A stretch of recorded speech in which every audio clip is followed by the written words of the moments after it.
اعوذ باللہ من الشیطان الرجیم بسم اللہ الرحمن الرحیم یا صاحب الجمال و یا سید البشر من وجهک المنی لقد نور القمر لا يمكن الثناء كما كان حقه بعد از خدا بزرگ توئی قصہ مختصر رضی اللہ عنہ سیدنا و مولانا محمد صلی اللہ علیہ وآلہ وسلم ما هو اہلہ یا رب لک الحمد کما ينبغي لجلال وجهک وعظیم سلطانک رب اشرح لی صدری ویسر لی امری واحلل عقدۃ من لسانی یفقهوا قولی رب زدنی علما رب زدنی علما رب زدنی علما۔ السلام علیکم ورحمۃ اللہ وبرکاتہ۔ میں حافظہ افرا جاوید اسلام آپ سب سے مخاطب ہوں اپنے یوٹیوب چینل انفینٹ اسلام میں آپ سب کو خوش آمدید کہتی ہوں۔ امید کرتی ہوں آپ سب خیریت سے ہوں گے، زندگی پرسکون پر اطمینان اور ایمان بالخیر گزر رہی ہوگی۔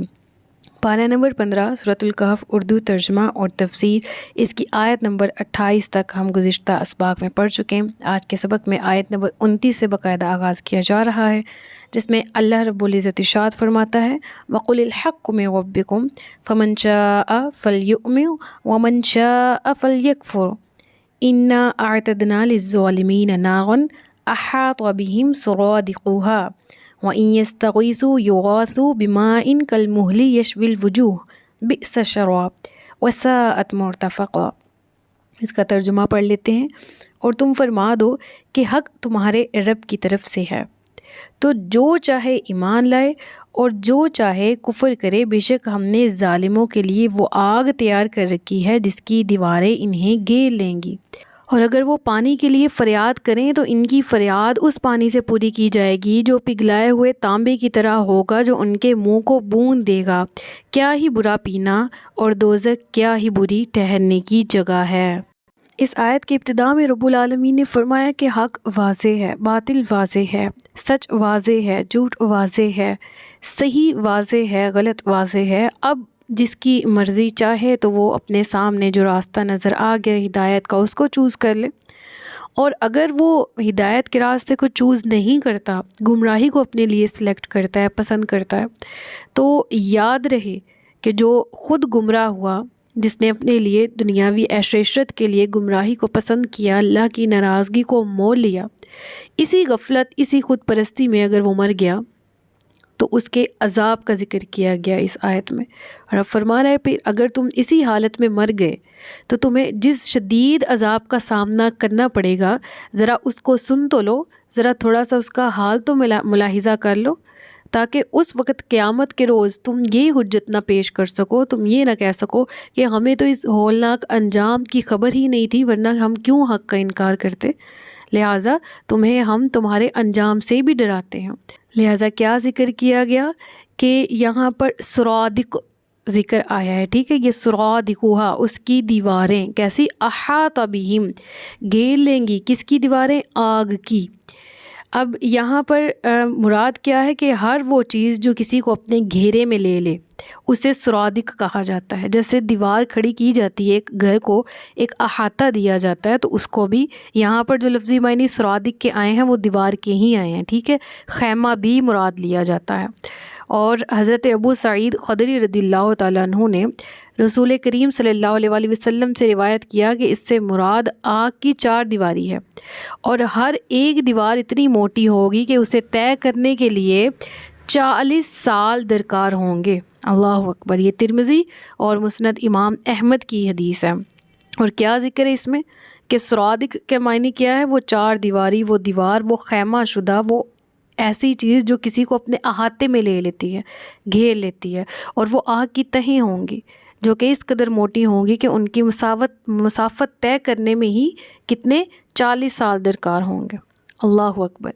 پھر آیا کہ جب ان کو پیاس لگے گی، جب ان کو پانی کی فریاد ستائے گی، فریاد کریں گے پانی کی، تو کیا ہوگا، بما، ان پانی تو دیا جائے گا، کل مہلی یشوی الوجوہ، مہل کی طرح جو کہ ان کے چہروں کو بھون ڈالے گا۔ اب یہ مہل کیا ہوتا ہے، اس کے معنی ہے پیپ اور خون، یعنی کہ ایسا سخت جلے اور جلائے جانے کے بعد جو خون نکلے اور جو پیپ نکلے، وہ اس قسم کی سختی اور شدت اختیار کر لے، اس قدر گندا اور اس قدر غلیظ ہو کہ جب وہ جم جائے، اکٹھا ہو جائے، اور اہل جہنم جب پینے کے لیے پانی کی فریاد کریں گے تو ان کے سامنے وہ پیش کیا جائے گا، مہل، استغفر اللہ. اور پھر کیا حال کرے گا وہ ان کا؟ یشوی، بھون ڈالے گا، چہرے کو بھون ڈالے گا، منہ کو بھون ڈالے گا، اس کی تپش اس قدر سخت ہوگی. استغفر اللہ.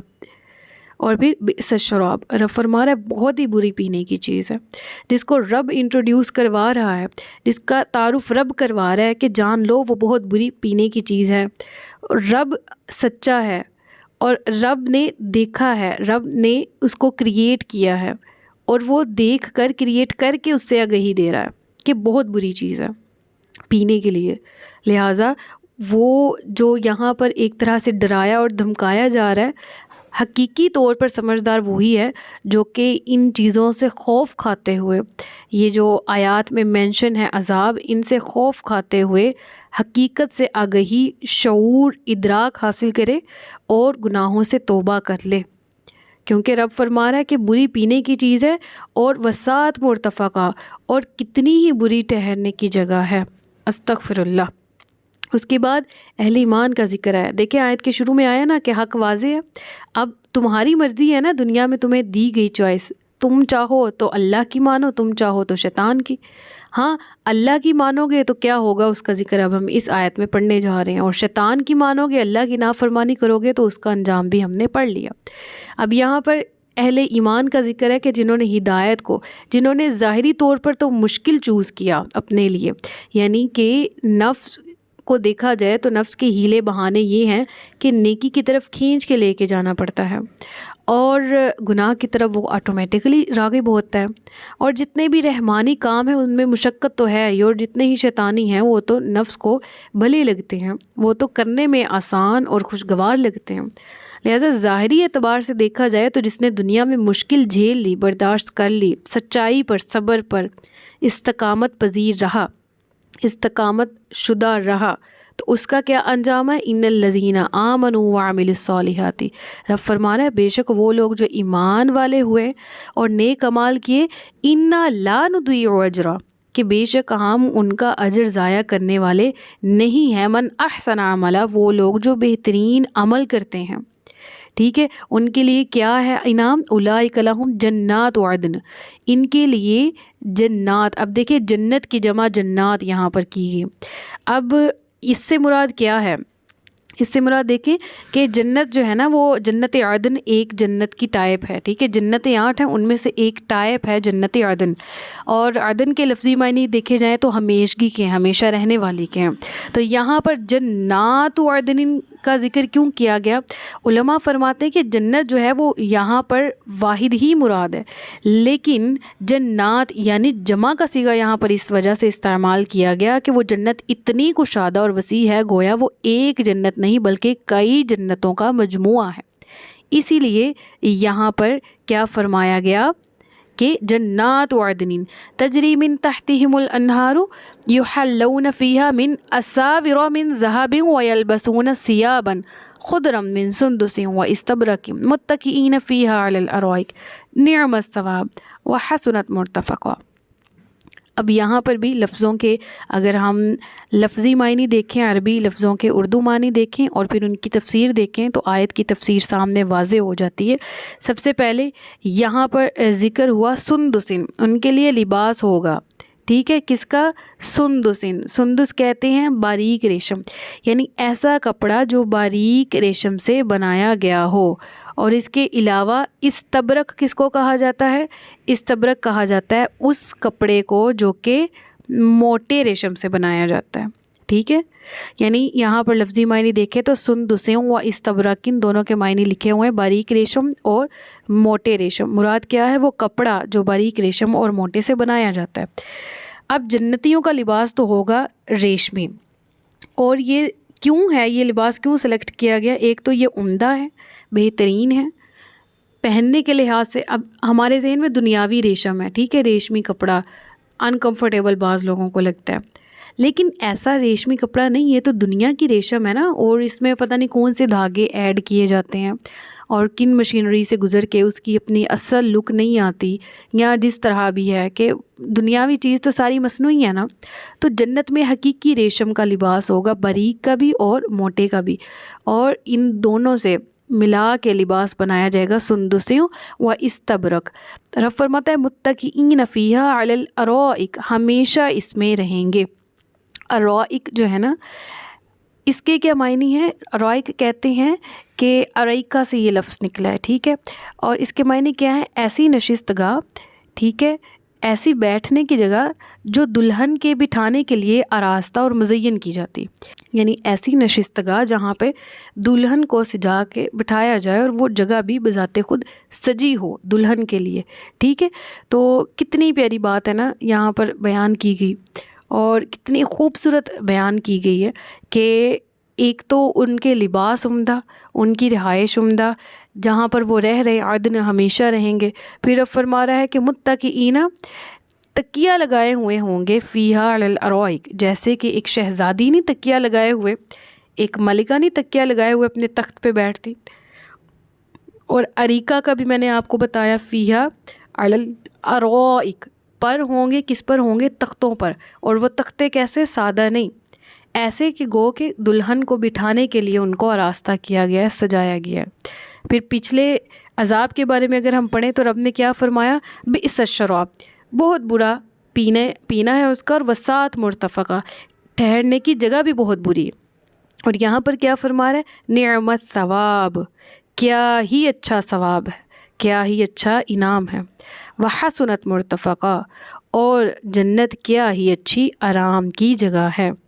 تو اب ان پوری آیات سے ایک سبق جو ہے وہ حاصل ہوا ہمیں کہ ان پوری آیات کو اپنے سامنے رکھیں اور آنکھیں بند کر کے ان کے مفہوم کو ایک دفعہ نظر میں دہرائیں، ان کے ترجمے کو دہرائیں، اور جو آیات ہم نے آج کے سبق میں پڑھی ہیں اس کو اس طرح سے اپنے اوپر اپلائی کریں کہ رب العالمین نے ہم سے خطاب کیا ہے ابھی، اور بالکل قرآن رب کا کلام ہے اور رب العالمین کا خطاب ہے جو کہ عوام الناس سے ہے، اور ہمارا رب ہمیں فرما رہا ہے کہ میں نے تمہارے سامنے صراط مستقیم بھی رکھ دی، میں نے تمہارے سامنے وہ راستہ بھی رکھ دیا جو کہ تمہیں بتا دیا کہ یہ راستہ صراط مستقیم سے تمہیں ہٹا دے گا، یہ ٹیڑھا ہے، یہ تمہیں جہنم طرف لے جائے گا۔ اب تمہارے اوپر ہے، it's totally ups to you کہ تم کس کو چوز کرتے ہو۔ اب آنکھیں بند کر کے اپنے آپ کو تصور میں لائیں اور دیکھیں کہ ہم نے کیا چوز کرنا ہے۔ میں نے اللہ کی رضا چوز کرنی، مجھے دنیاوی طور پر مشکلیں فیس کرنی ہوں گی، مجھے شروع میں ابتدا میں مشکل آئے گی، لیکن میں نے اپنے لیے اس راستے کو چوز کرنا ہے۔ کیوں؟ کیونکہ رب العالمین فرما رہا ہے کہ اگر تم دنیاوی اعتبار سے مشکلوں سے گزر بھی گئے، لیکن جب تم میرے پاس آؤ گے تو تمہارے لیے کیا ہے؟ نعمت ثواب، اچھا انعام ہے، اچھا ثواب ہے۔ اور اگر تم نہیں پلٹتے تو دنیاوی زندگی جس کے بارے میں قیامت کے دن تم کہو گے کہ ہم پلک جھپکنے سے زیادہ دیر نہیں رہے، اتنی مختصر دنیا میں اگر تم عیش و عشرت کے پیچھے پڑ گئے، تم نے دنیاوی اعتبار سے عیش و آرام میں زندگی گزار بھی لی، تو بروز قیامت جب تم ہمارے پاس آؤ گے تو تمہیں جلسا دینے والا کھانا کھلایا جائے گا، مشروب پلائے جائیں گے، بھڑکتی آگ میں داخل کیا جائے گا، اور آگ کی چار دیواری ایسی ہوگی کہ اس کا حجم اتنا ہوگا کہ اگر کوئی 40 سال کی مسافت طے کرے پھر بھی وہ آگ کی گہرائی، آگ کے حجم کو کراس نہ کر پائے، اس قدر زیادہ ہے۔ تو اپنے آپ کو سامنے رکھتے ہوئے، ان آیات کو سامنے رکھتے ہوئے، آج کے اس سبق سے درس ہدایت جو حاصل کیا وہ یہ کہ رب العالمین ہم سب کو استقامت دے۔ ہم چوز کرتے ہیں اللہ تبارک و تعالیٰ کی رضا کو، ہدایت کے راستے کو، اور استقامت مانگتے ہیں رب العالمین سے اس پر۔ اللہ ہمیں استقامت عطا فرمائے، اور رب العالمین سے دعا ہے کہ ہمیں عذاب نار سے بچا کے رکھے۔ صدق اللہ العلی العظیم و صدق رسولہ النبی الکریم۔ سچ فرمایا اللہ نے جو عظمت والا ہے۔ اپنا بہت سا خیال رکھیے گا، مجھے دعا میں یاد رکھیے گا۔ تاجدار ختم نبوت زندہ باد، پاکستان ہمیشہ زندہ باد۔ السلام علیکم ورحمۃ اللہ وبرکاتہ۔